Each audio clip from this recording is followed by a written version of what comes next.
Naomi Osaka and Aryna Sabalenka are about to walk onto Court Philippe-Chatrier under the lights. And for women's tennis, this moment is bigger than just one match. Night sessions at Roland Garros were introduced back in 2021. Since that first electric evening under the Paris sky, only 4 women's singles matches have ever been given that primetime slot. 4. In over 3 years. Out of dozens of night session opportunities, women have been handed just 4. Osaka and Sabalenka, on Monday night, will make it 5. And the fact that reaching 5 feels like a milestone tells you everything you need to know about how badly this has been handled. Let's actually sit with that number for a second.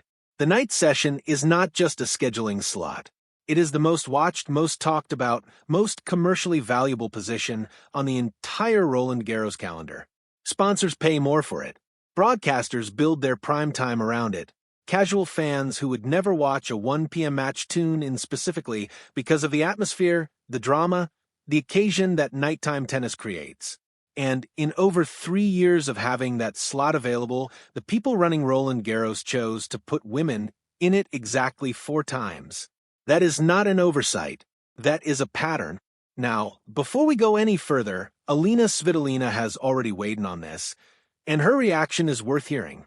Svitolina, who beat Belinda Bencic on Sunday in a hard-fought 3-setter, 4-6, 6-4, 6-0, was asked about the Sabalenka-Osaka scheduling in her post-match press conference. And she did not shy away from it. She called it an important step for women's tennis. She said, the matchup itself is exciting, that it gives the public a chance to witness something special, and that it is a good move forward. Measured words, but meaningful ones, especially coming from a player who is herself considered a genuine contender for this year's Roland Garros title. But here is the thing about Svitolina's response. She was gracious about it. She welcomed it. And that graciousness, while entirely admirable, should not let Roland Garros off the hook. Because welcoming a step forward in 2025 also means acknowledging that the step should have been taken much, much earlier. Think about what women's tennis has given Roland Garros over the past few years. IGA Swiatek turning the clay court into her personal stage, winning title after title with a level of dominance that the sport rarely sees from anyone. Aryna Sabalenka pushing her to the limit, bringing a brand of aggressive, physical tennis that keeps crowds on the edge of their seats. Coco Gauff breaking through as a major champion right here in Paris. And Naomi Osaka, one of the most recognizable athletes on the entire planet, not just in tennis, making her return to the game after stepping away to protect her mental health, in a comeback story that generated global headlines across sports, entertainment, and culture simultaneously. These are not niche stories. These are the kind of storylines that casual sports fans follow, the kind that bring new audiences to the sport. And yet, primetime Paris remained largely a men's zone. Now, let's talk about the actual match that is being scheduled for this night session, because this is genuinely one of the most compelling first-round matchups you could possibly construct. Aryna Sabalenka comes in as the second seed, one of the heavy favorites to lift the trophy at the end of this fortnight. Her clay court tennis has evolved significantly. She moves better, constructs points more patiently, and her second serve has become less of a liability than it used to be. She is dangerous on every surface right now, and Roland Garros is no exception.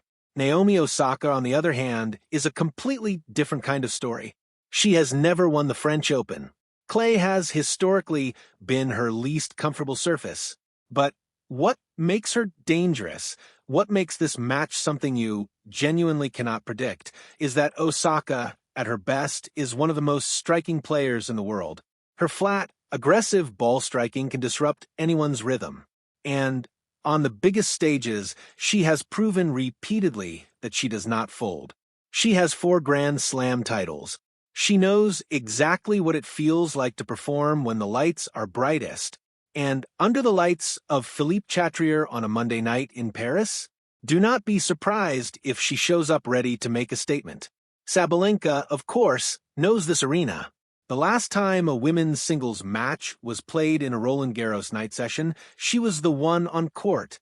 She defeated Sloane Stephens, a former Roland Garros finalist, 6-4, 7-6 in the fourth round. After that match, Sabalenka was candid about just how difficult Stephens was to put away. She talked about having to find the perfect shot on every point because the ball just kept coming back. She talked about how that match hardened her, prepared her for whatever came next. She went on to reach the semifinals before losing to Karolina Muchova, who went on to reach the final herself before eventually falling to Swiatek. So Sabalenka is not new to the night session experience. But Osaka facing her under those conditions in front of that crowd, on that stage, that is a different equation entirely. And all of this brings us back to the broader point. This is exactly the kind of match that should have been in the night session from the moment it was announced, not as a favor to women's tennis, not as a gesture of inclusion, but because this match genuinely deserves that stage.